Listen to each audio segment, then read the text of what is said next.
Hey guys, welcome back to yet another YouTube video, and in this video we're going to be covering a lot of frequently asked questions that people have about competitive in terms of how to improve, what things are important, what things are not important, so you don't have to waste your time on them, and a whole bunch of other things that like stuff that you probably already are curious about and you can finally get the answers to. So in this video I really encourage you guys to take notes, pay attention, do not put this video on the side and listen to it. Like really just focus on this video, and I think you'll get a lot of value from it and stuff that'll really help you out for the next 6 to 12 months. Genuinely. One thing that I want to make sure you guys do is save this video. I want you guys to watch this back 1 week before solo cash cups, and a lot of the questions in here will help you place in solo cash cups, and I think that will be a lot of value for a lot of people. So make sure you do that. I think that will actually help a ton of people. So let's get into it. In terms of the questions that a lot of people have, one of my students, and if you want to get coaching, guys, just DM me on Twitter. The Twitter is in the description. I'm gonna make a really nice way to contact me for coaching, because I see it in the comments. I see a lot of you guys want coaching and want to figure out how to do that and how to get there. I'm gonna make a way for you guys to sign up for that in the future, maybe January. So keep your eyes peeled for that. But in general, one of my students, he sort of made a list of all the questions that he might have for someone like me, a coach who has a lot of competitive experience and has made money from the game several times, and I think a lot of you guys can get a lot of value questions were answered. So that's why I wanted to make it a YouTube video. So if you guys want to see what the questions are, if we go into this document, this is the document that he made. So essentially he just wrote down a bunch of common questions that like students would ask, right? Stuff like how to improve as fast as possible, how to make perfect peaks happen, how to get perfect drop, right?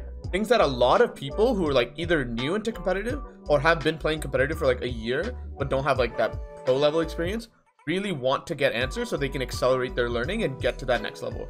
And I can answer every single one of these questions, and I'll even timestamp the video so that it's really easy for you guys to skip through and find the answers to the questions that you guys are curious about. So look below, there's timestamps, and you're gonna find out everything. Okay, let's get started, guys. Like I really don't want to give it any more delay, and we'll walk through every single question, and we'll sort of go to edit like rapid fire. If a question's not that important, I'll sort of answer it quickly, but if a question's super important and it's actually a really good question, I'll take my time and do like a really nice answer for it. So let's get started. So first question right away is how to expand when attempting to heal. So this is one of the most misunderstood concepts that a lot of people fail to understand.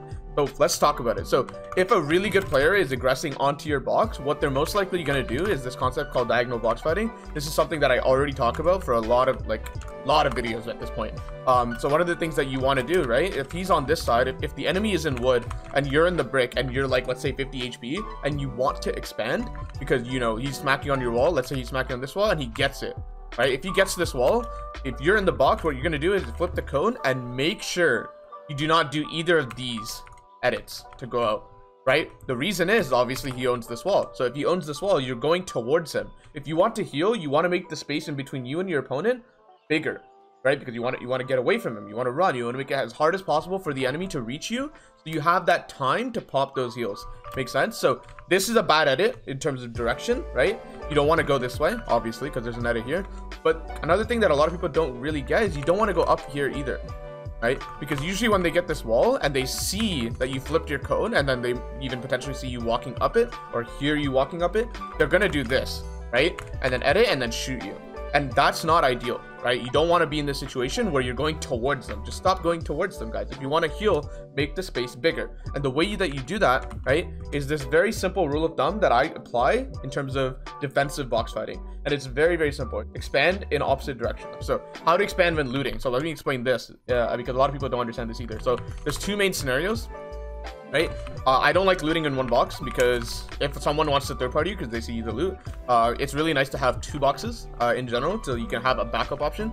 So if someone's like sees the loot in here, right, because you just got a kill, and they notice, hey, I want this loot, like I'm gonna get in, and they want to jump in, what this does, because you've already built another box, is you can obviously they'll jump in, they'll be here at this point, you can ramp them off, or they get a cone or whatever happens in this block, you now have another box you can get back to without getting server sprayed by everyone else because you just already expanded a box, right? Like in this case, because the box is already here, all the walls are healthy HP and not, like I want you to notice, if I build a box like reactively, like after he jumps in, all these walls are weak, and not only that, they're transparent. So everyone around you, especially if you're playing in a very high elo game, they're gonna notice this and then third party you, because that's what good players do. They third party you and try to get a kill off of someone else pressuring you and use that as an advantage. So just build two boxes, make some space, right? Like if you just got an impact, mats are not your worry because you have so many mats right here, right? There's a ton of mats. You just got an impact. Like, you don't need to worry about mats in the moment.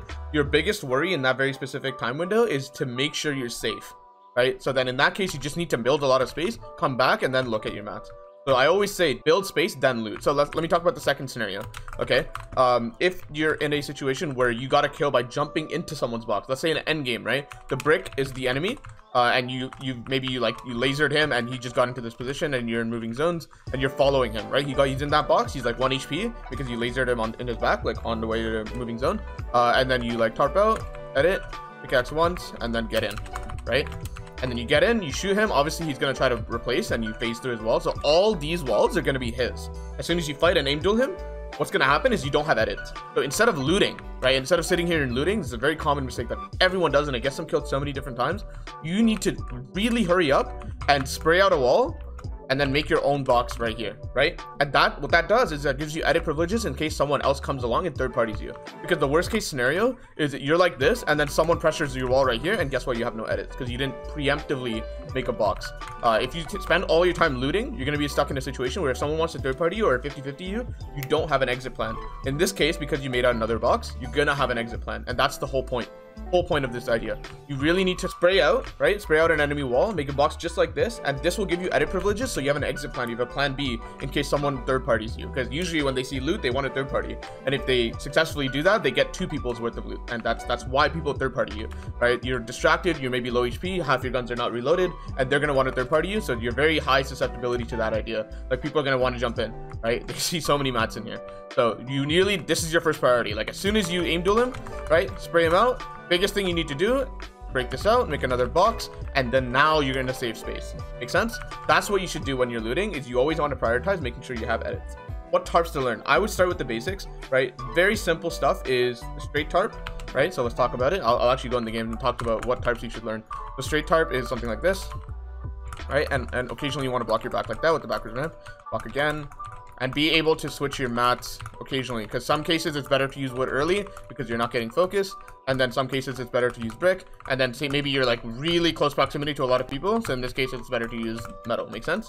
And I think this is really helpful if you just learn how to do this, because the biggest mistake that people do with straight tarps is they place the front wall too much, and this is a waste of mats. If you're in the front half of zone, like if I go back to the paint and you notice what's happening here, right? If this is moving zone, and you're in this section right here, right? If you're in this section, like you're tarping out and you're already in the front half of zone, what thing you'll realize is that you don't have to place this front wall because there's no one in front of you, right? So in that case, if you're playing for duos and you want to play like safe, you don't want to go for stair tarps or even like half tarps, so you don't want to do something like this because you have like maybe very healthy amount of mats and you're in second moving, so you just want to play safe.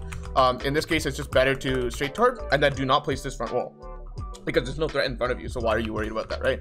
Have this happen, your duo is going to be following you like this, and then maybe he blocks out back occasionally just so you don't get flanked and serve straight from behind, and then it's very simple, right? So just save your a lot of mats, and then the best thing is think about how many mats it saves if you're on low ground, right?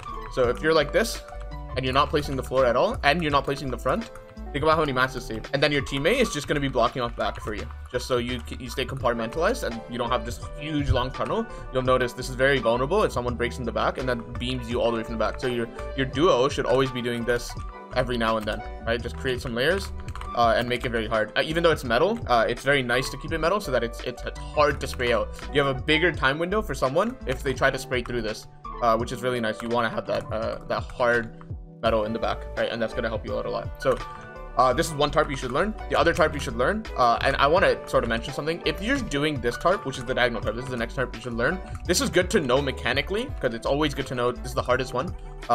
This is the hardest tunnel to really like maintain. But the biggest thing is, if you're doing this in game, chances are you're in a bad position, right? You really don't want to be wasting this many mats. Think about how many mats this is, right? Usually what ends up happening when you're doing this is you want to do this, right? And usually you're on one side of zone, right?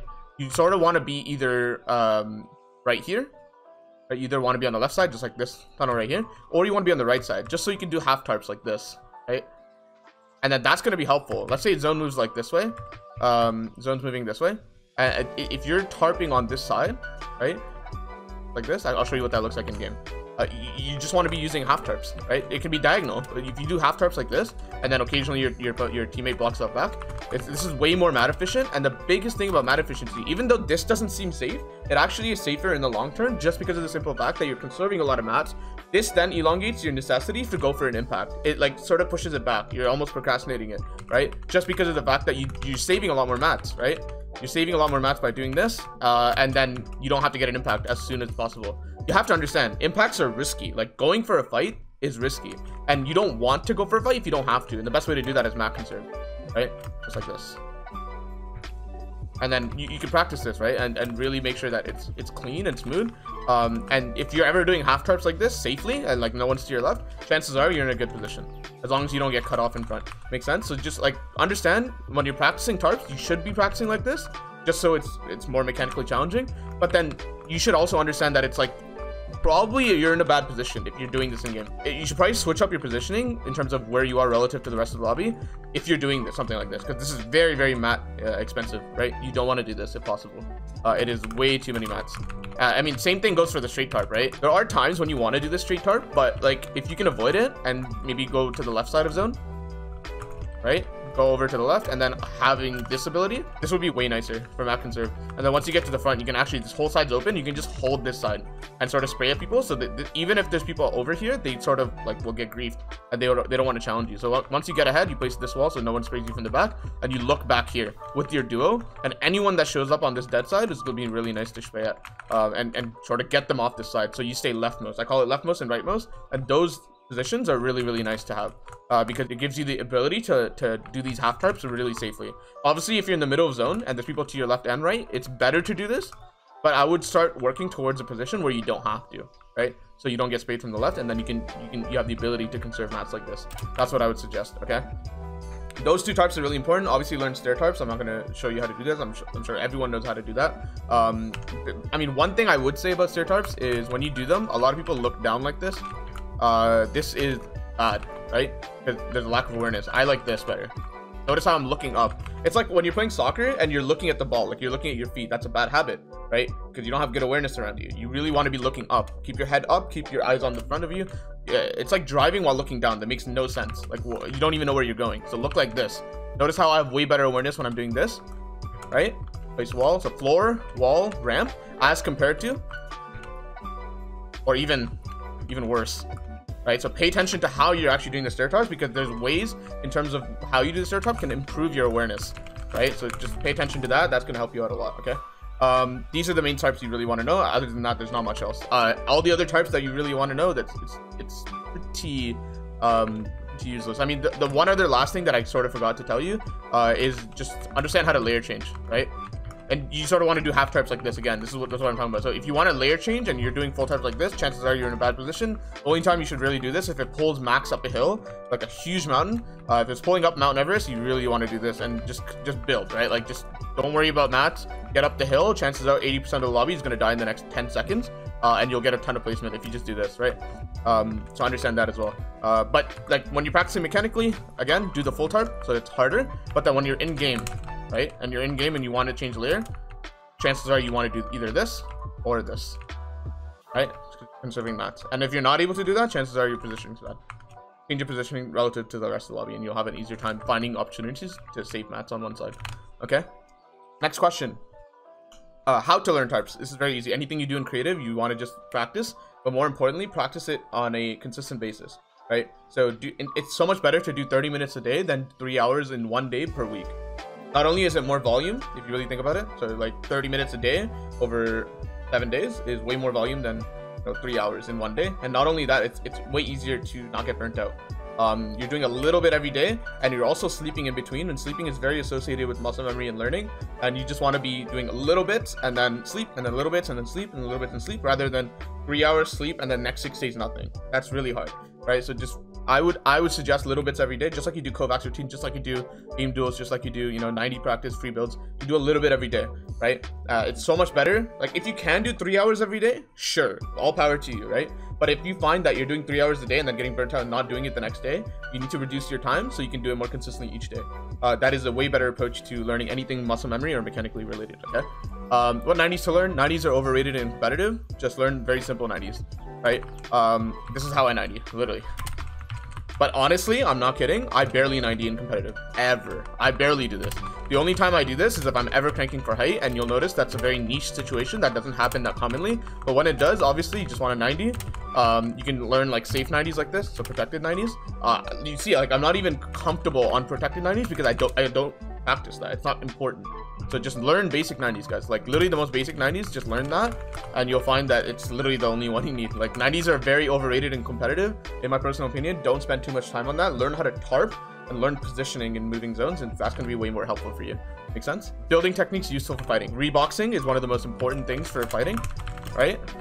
So like you need to have some sort of pattern. When I rebox, I do this, right? I sort of rebox that way. It's just comfortable for me because I've practiced like this, right? And it's just really nice that way. And sometimes I reset and then go out to the side, blah, blah, blah, right?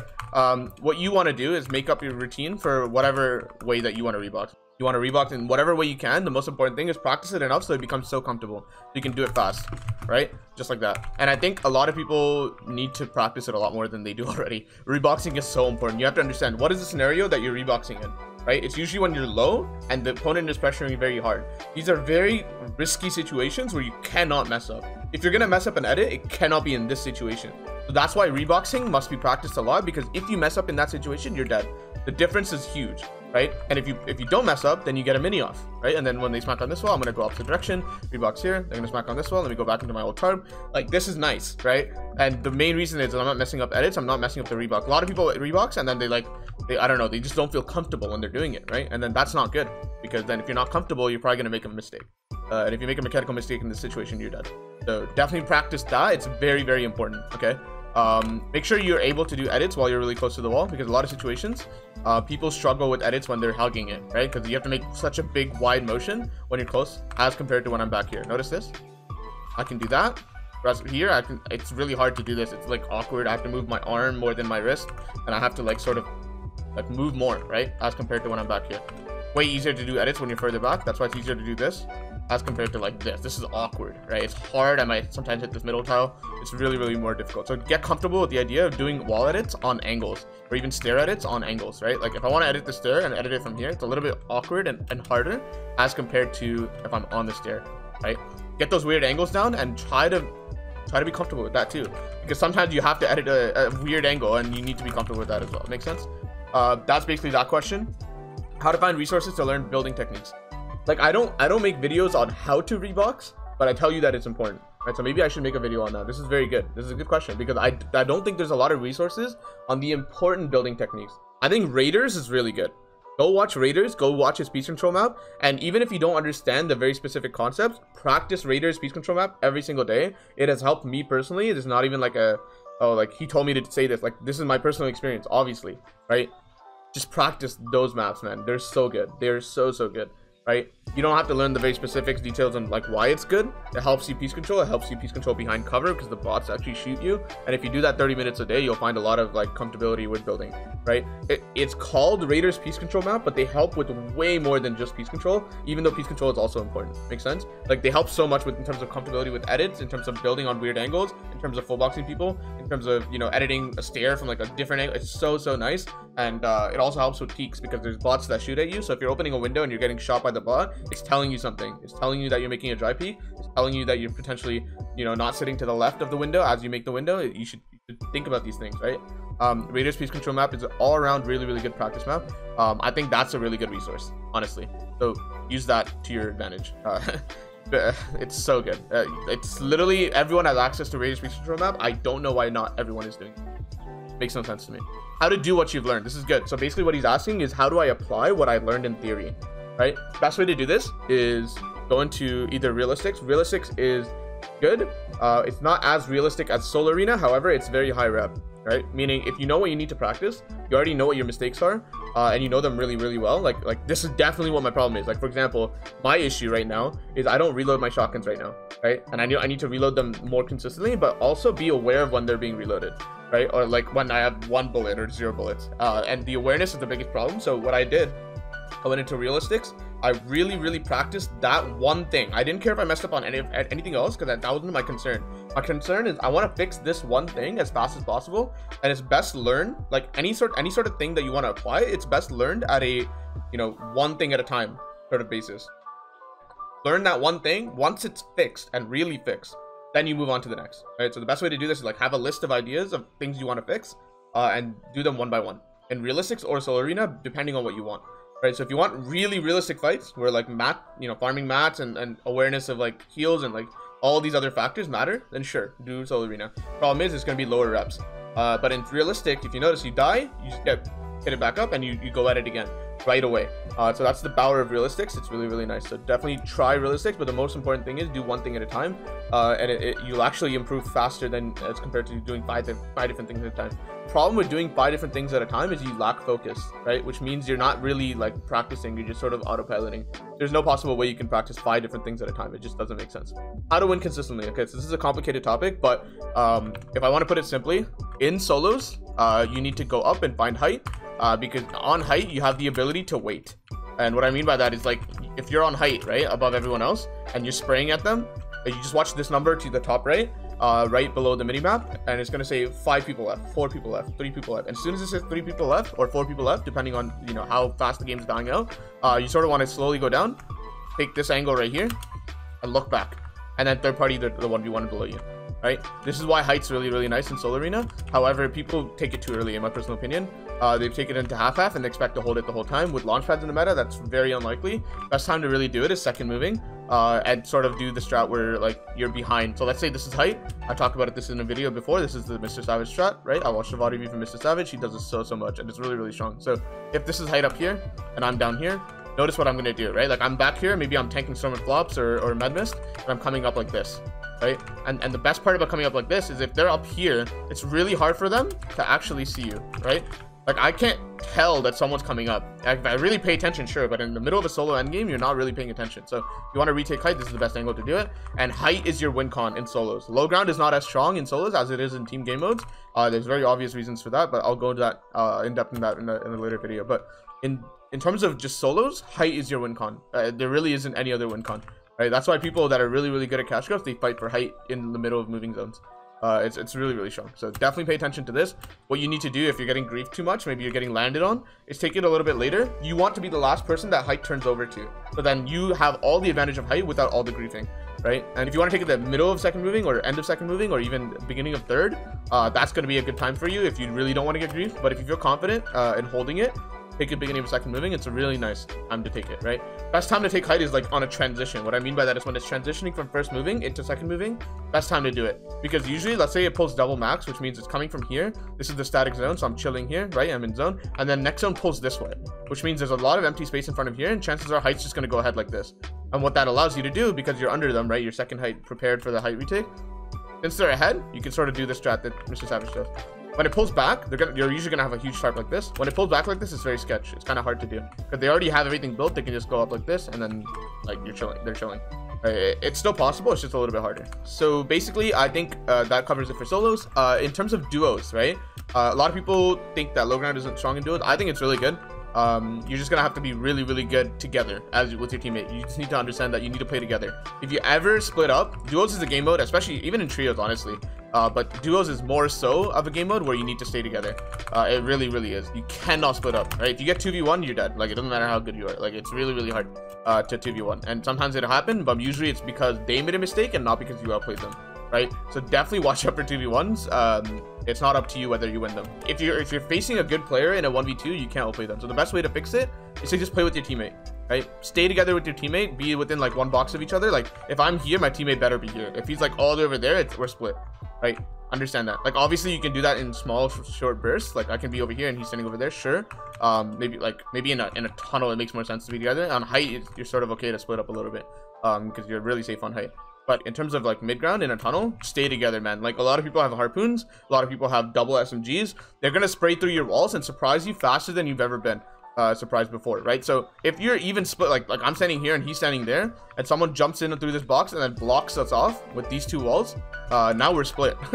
that's how important it is to really be together, right? So just don't try to split from your teammate. This whole idea of like, I'm gonna play like back tarp and you're gonna play front tarp because you're tunneling and I can get kills is so stupid. Ignore that. It doesn't work. Please don't do that. Like, it is literally against good players, you will not succeed. Right? You can maybe get away with that in bad lobbies, but that's not a good strategy if you're trying to play for the win in a good lobby. Okay, so win con is either low ground or high ground in duos. Throughout the moving zones, if you don't have either of those layers, try to get them in some way throughout the moving zones, right? If you watch my day VOD review, either coming out in a few days or already is out, you're going to learn a lot about low ground and how to retake it, which is a lot more complicated than high ground. High ground's obviously, people understand, like, I can just crank, I'm just going to retake height here because like they're staggering and they're all the way in the back. Like there's very easy ways to take high ground, and it's a lot more obvious than low ground. Low ground is like cutoffs and being in front of them and using stairs to cut them off and block them off, and using those walls to like piece control them as they're typing forward. They don't expect it. You make an edit and you shoot them 2v1. Like, there's sort of situations where picking low ground is a little bit complicated, so maybe I'll make a video on that. Don't know, but in duos you want to take either low ground or high ground to get top 2, and top 2 is a lot of points. That's your win con. Okay, how to rotate. Line of sight is very important. Experience is very important because there's way too many scenarios to cover. Use natural trees, use natural cover, use dead builds. When I say dead builds, it means people have placed those builds, like enemies, right? But you're not scared of it because there's no one in them. Make sense? So they've either rotated already or like just know they're not going to edit them. So use dead builds to your advantage. They cut off a lot of line of sight. And in general, don't go up, because going up means like a lot of people can see you. So for example, if we do, instead of a bird's eye view, we do like a side view, right? Like this, and you need to get to zone, which is like right here. You want to get into zone. Don't go like this, because if you're up here, right? I mean, if you're going really high, maybe you can like use other people. Like, let's say there's like a tarp like this, right? And then there's like more boxes.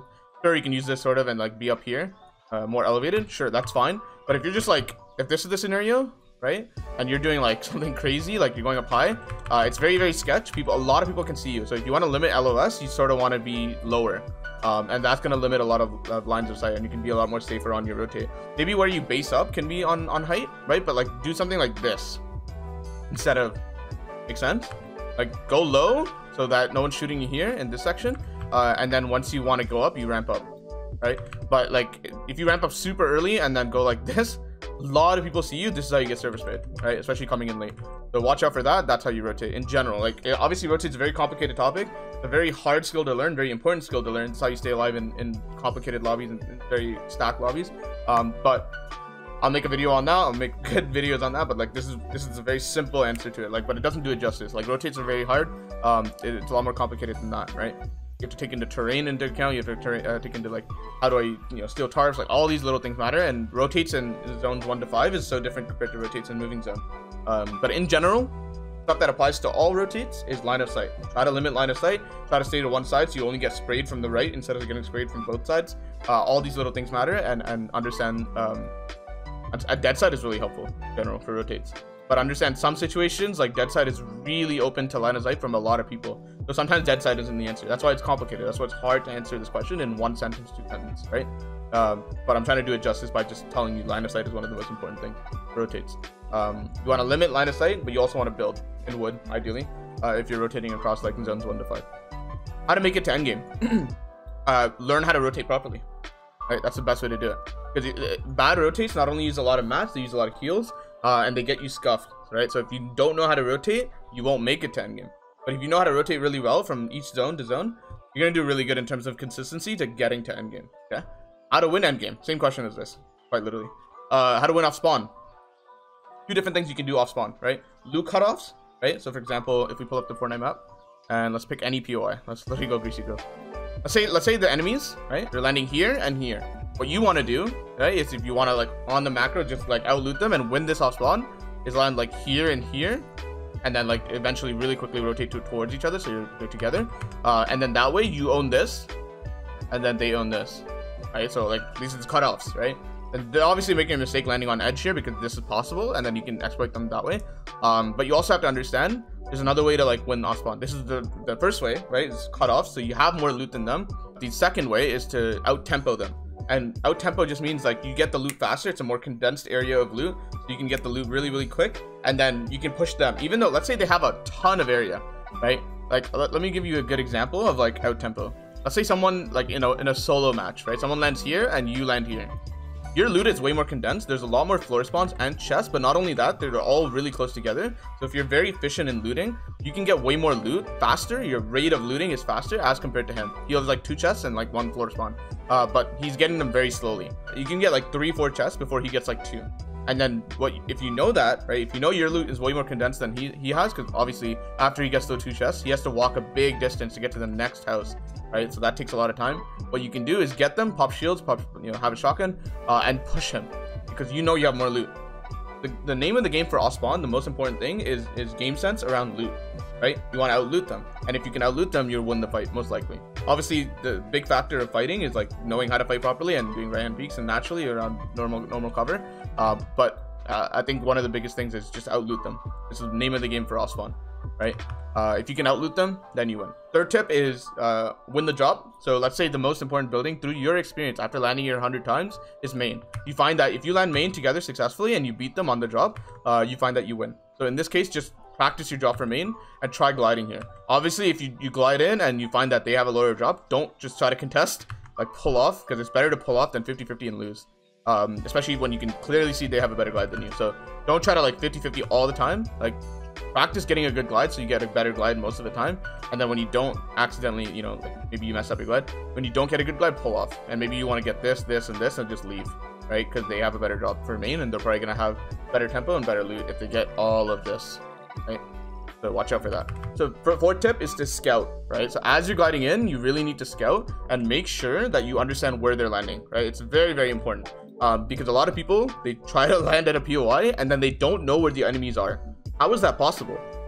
How is that ever possible? If you're making that mistake, you're so far behind in terms of understanding what Ospawn really is, because the first information that you have is when you're gliding in. You cannot mess that up. You should know exactly where they land, right? Usually when I play Ospawn, let's say I'm playing like Retail Row or something, when I land like Doghouse, like down here, I know that there's one person noms, one person blacktops. Make sense?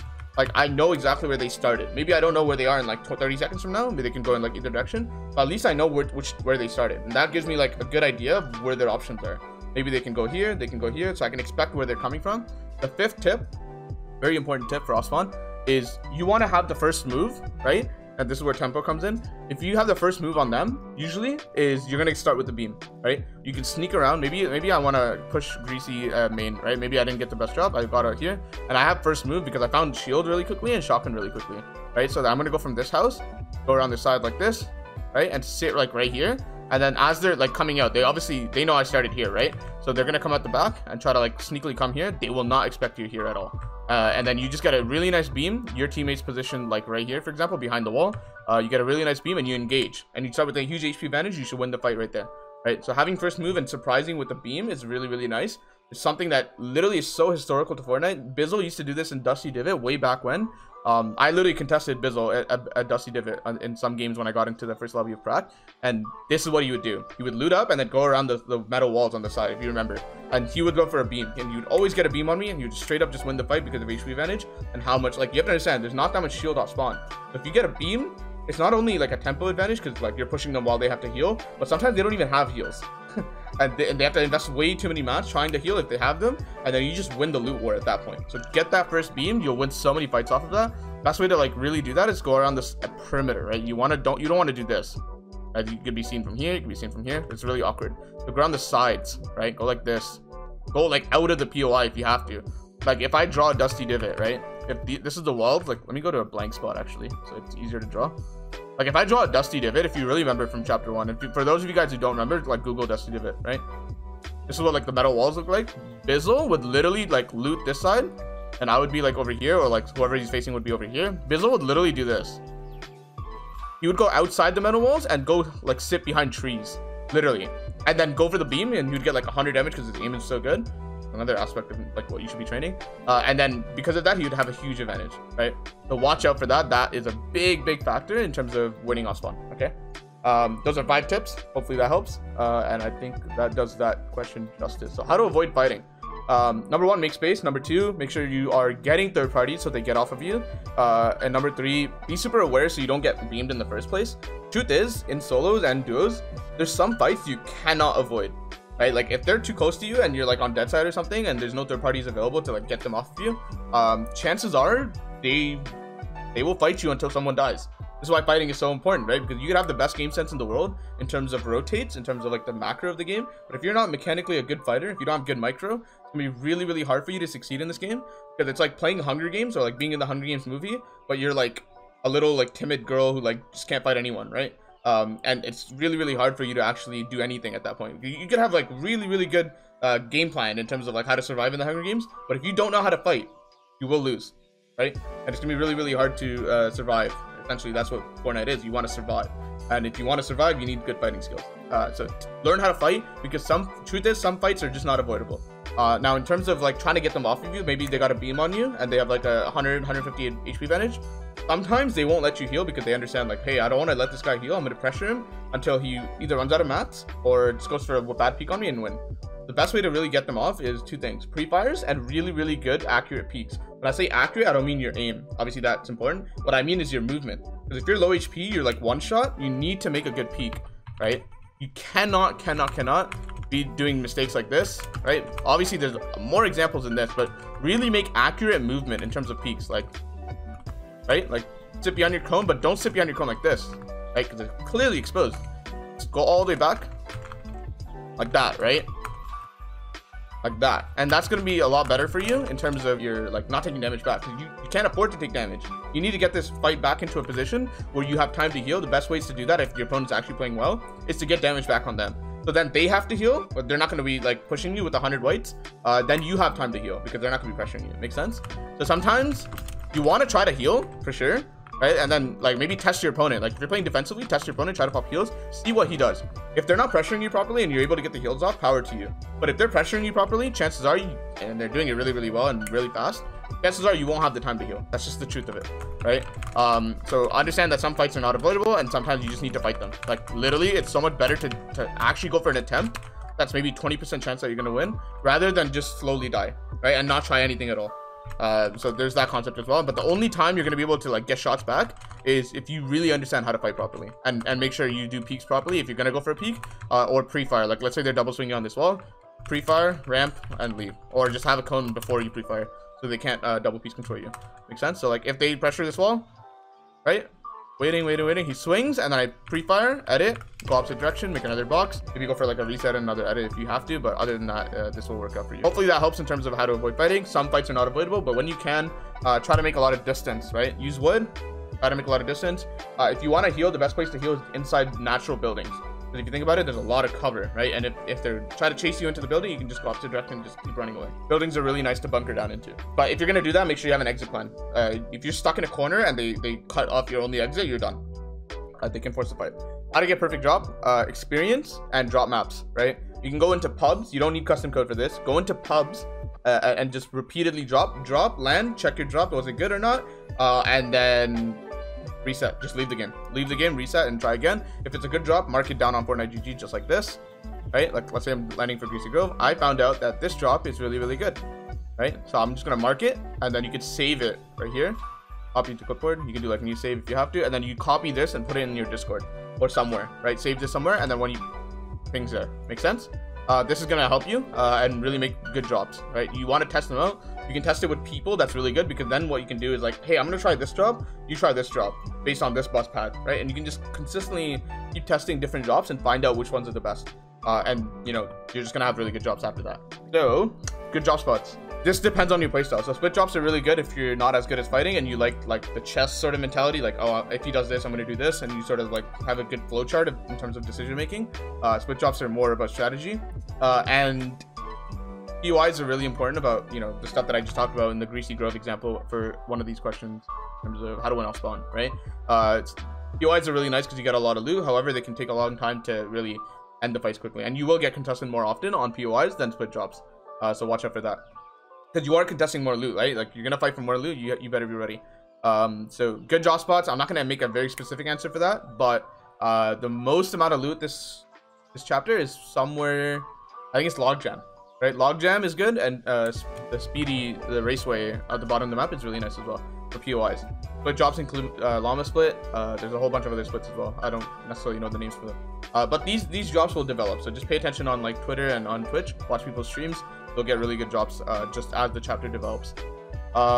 Solo strategies. I'm assuming you means like solo cash cup, for example. Let's say you have a 3-hour tournament.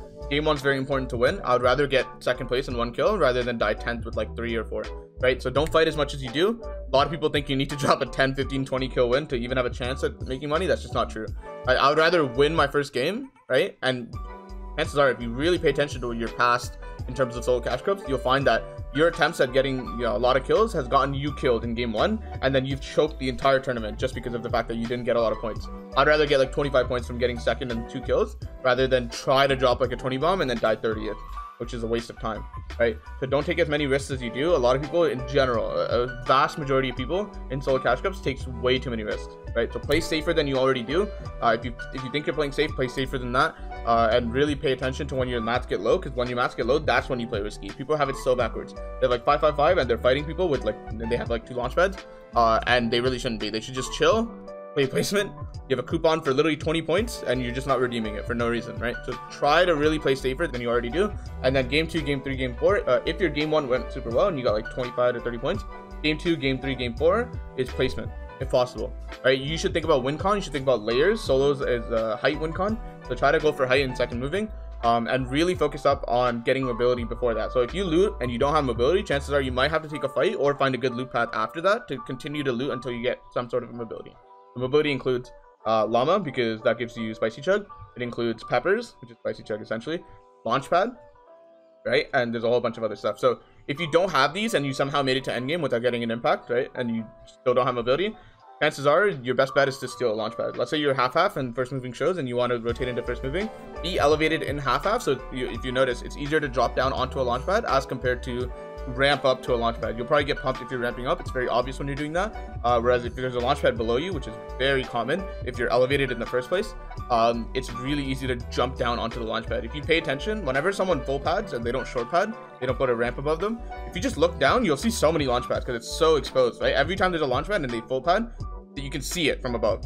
So be elevated, you have better awareness of where the launch pads are when you hear one, and also it's easier to get to them. I'd rather fall down 3 blocks like really fast rather than build up 3 blocks. So good strategy there. How to not crack under pressure. Experience. Seriously, experience. Little gimmicky tricks like chewing gum, they can help with some people. One tip that I would suggest for getting over pressure and stress is just, there's like 10 games and 3 hours is a pretty long time for sitting at your desk. Get up after each game. Go take a 30-second walk, go get a drink of water, come back. Literally get off your chair, right? And each game will be a very specific, like, each game. Does that make sense? Instead of it thinking like 3 games in a row where you're just like rapid fire dying off spawn, if you die off spawn once, go take a break, come back, and your mental will be so reset that you can actually focus up for the second game and you won't just autopilot. Make sense? So it's really nice to get up off your chair and come back. This strategy works well for me. Hopefully it works well for you. How to improve your game sense. Several things you can do. VOD review, watch a lot of streams, watch a lot of pros, and really try to ask yourself, like, why are they doing this, right? Why are they doing this? Now, sometimes you have to be careful because a lot of pros in arena and like when they're just playing like scrims, they troll, right? So don't think that everything that they do is like really good and it's perfect. They play perfectly, right? Because sometimes they'll build bad habits in you because you think everything they do is perfect because when they're not trying, for example. Right, so watch out for that. Try to watch the common patterns when they're in like a challenging lobby, and then you'll see that they're like playing really well, right, and that they're doing the stuff right, and then you can learn from that. One more thing for the last question: how to improve game sense. VOD review a lot in terms of your own play, right? It's not enough to just VOD review pros. I like pro VOD review and self VOD review and put them together. Don't want to do one or the other. It's really good to put them together because if you watch pros, you can tell what they're doing and you'll learn like what you're supposed to be doing. And then when you watch yourself, you can ask yourself, am I actually doing what they're doing, right? Because sometimes you understand that like, hey, maybe he's staying right side because he doesn't have to build on his right, so he's conserving mats in his tarp that way. And then you don't like watch yourself and then finds out, you know, later on, like, I never did that, even though I knew that like that was a real thing and that was like something that's very obvious that I should be doing. Turns out I wasn't doing it for the past month. Why self VOD review is very important. Okay, when to rotate in moving zones depends. Very simple answer is first moving, you can get away with pretty much anything. You can actually rotate late and do fine. Rotating late and first moving is a little bit riskier, but you can conserve a lot of mats by just rotating on like flat ground and like a good cover. You can even steal an enemy tarp if you want to. Also, you can rotate late when you have a launch pad, but try not to last second it, because sometimes you get server spade when you place that launch pad, so watch out for that. Think about line of sight if you're trying to do that. Also, after that, I think in team game modes you should just stay ahead. Solos, you can sort of get ahead, and then like pause and then look back and then like get ahead a little bit. It's so much better, instead of tarping in solos, to do something like this. So I'll show you what I mean. Instead of doing this in solos, which you should be avoiding at literally all costs, do something like this, right? And then just tarp, and now I'm front zone, so there's no one on my side, right? Since I'm front side, and then like they're all behind me. So this is called a taste and tarp, right? Where I just do this. Turns out if I'm back here, like I'm an enemy and I want to spray me, I can't do it. Make sense? Right? Like because of that ramp. And then every time I'm exposed from that angle, I immediately place another ramp. See, and I'm covered. And this is very, very conservative. The other thing you have to watch out for is don't full tarp, right? Don't try to stay ahead fully, because then you're gonna have to make a lot of boxes, right? Best thing to do, this is something that Tayson does over like literally months and months of solo tourneys, is pause, and then you do like what's called like this is a checkpoint, and then you, like after zone gets ahead like 3-4 blocks, you do this, right? And then you box up again. Notice how this is way easier to sort of conserve mats as compared to like, oh, there's a little bit of space in front of me, so I'm just gonna like tarp like this. This is bad. Try to avoid this in solos. This is okay in duos, okay? If you're holding like low ground or something and you want to invest more mats to make sure you don't get pieced from ahead, maybe someone takes double edits on you from above, if you want to avoid this, stay ahead all the way. How to practice phase tricks. Creative with a friend. I'm serious. Have them hold the wall and just phase in. It's very, very simple to do that. How to plan a surge route. So let's talk about surge routes. Let's say you're landing here, right? You're landing here at Speedway, and then zone pulls all the way up here. If you have surge, you should do something like this. If you don't have surge, you should probably go like on the sides here or here. Right? You want to be close to the congested side. So if we think about congested side, it's right here, right? That's where congested side is. You want to be in a position where you can see congested side, but you're not actually in it. So for example, if you're here, obviously you're gonna get a lot of surge, but your rotates afterwards, it's gonna be so hard to get up, right? So many people out here. But if you like maybe go on the side, you can see the people here, AR them, and then be able to go out to the side. Make sense? Same thing here. You can go out here, AR everyone down here, get surge, and then go out here.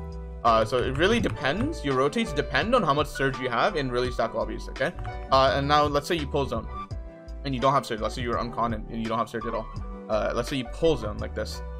You want to get the mountain. Find the elevation that's like not here, because that's way too far, because then it's really hard to rotate in on the next zone when it pulls like this. Maybe here, right?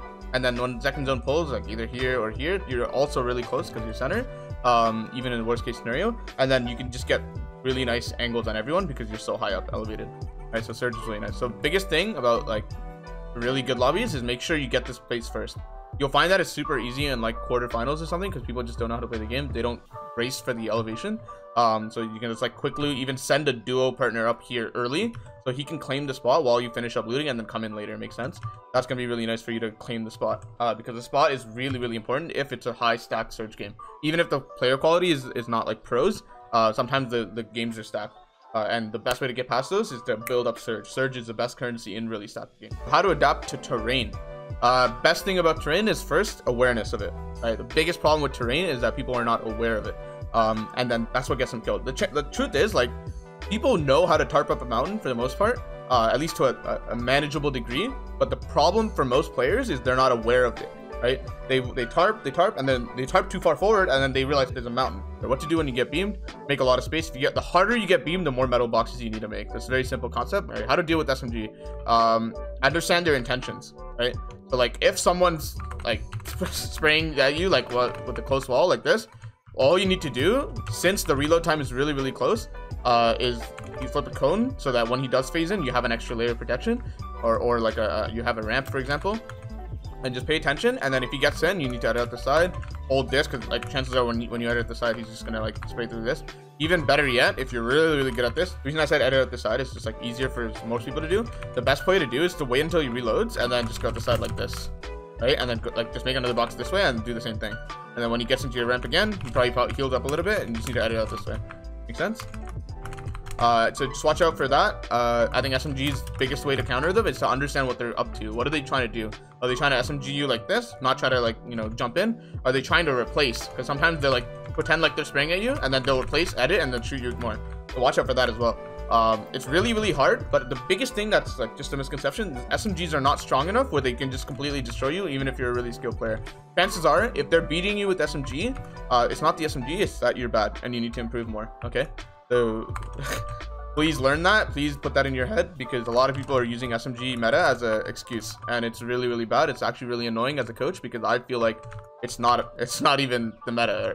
It's just a lot of people don't know how to play the game, right? So accept that. If you accept that, you'll accept the fact that you are in control, right? Like, you can actually make the changes yourself needed to get better at the game, and that's going to be a lot better for you. Okay, long term, I think it just is better to take accountability for your mistakes instead of trying to blame it on the SMG meta. Obviously it's annoying, but it's not the reason for why you're dying. The reason you're dying is because you're not playing Fortnite properly, period, right? That's how it works. OCE scrims mostly solos. I actually don't get this question. This guy's from OCE, the guy who asked these questions, but I don't understand what he's asking, so we'll skip this one. If you guys know what that question's about, please leave it in the comments, because I'm dumb. I actually don't know what he's talking about. Perfect peaks, you need to get really close to like perfect movement if you want perfect peaks, right? Sometimes it's not even about the edit, right? It's about where you're sitting relative to the edit, and then what sort of peak you do. So you can jiggle peek around a corner, or you can make like a really good jump peek. I'll give you an example actually on screen.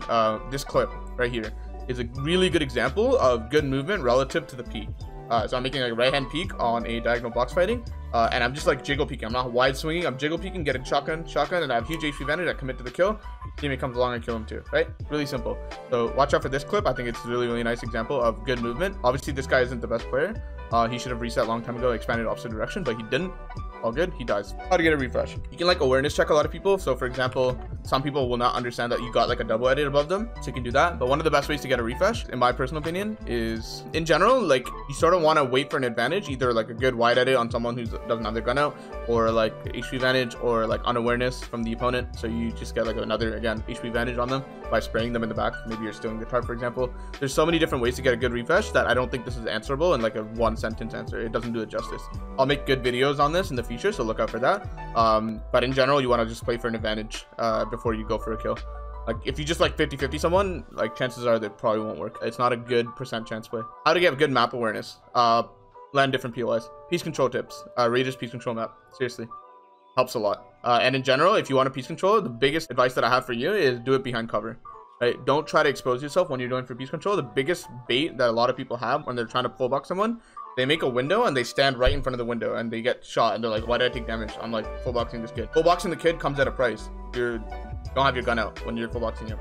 So if you're full boxing him, try to do it behind cover, or pay attention to what the opponent's doing. Sometimes they don't have their gun out, and if they don't have a gun out, you can full box with the wide edit and then reset, and then they can't leave, and then you make a good peek, you shotgun him, close, reset, hold, he shoots the wall, you edit again, and you kill him because he had HP advantage at that point. How to deal with scuff positioning? Usually the mistake with this is earlier. So look back in your VOD review at like 2 minutes earlier. What did you do then to get into this position and fix that? Chances are, like, this is hard to fix, right? Once you're in the moment. So you need to look back further to see how you could have avoided this in the first place. Chances are with this sort of situation, let's say you have bad mats, bad shields, you need to make something happen.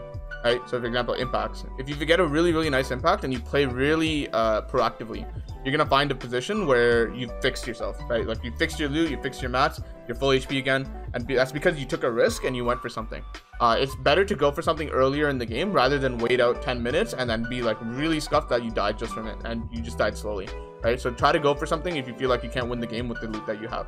How to disengage? This is very similar to this question, how to avoid fighting. So I've answered that, so go to this timestamp if you want to hear an answer for that. How to VOD review? When you're VOD reviewing, try not to think of niche scenarios. Try to find the things that are fundamental to the game. I mean, in general, if you don't know what those things are, watch my videos. I think my videos are really nice for just like understanding the game and just sort of like learning about the game. So like, if you want to just get good information for free, literally no cost, just watch my videos. I think that will help a lot. But if you want to VOD review on your own time, watch pros, ask yourself why they're doing the things that they're doing, and try to focus on big common scenarios instead of niche scenarios. So scenarios that happen like 1 out of 100 games are not as important as scenarios that happen a lot. Think more generally when you VOD review. I feel like a lot of people think too specifically when they VOD review. It's better to sort of play a lot more games and just focus on the fundamentals of the game. Things that happen commonly.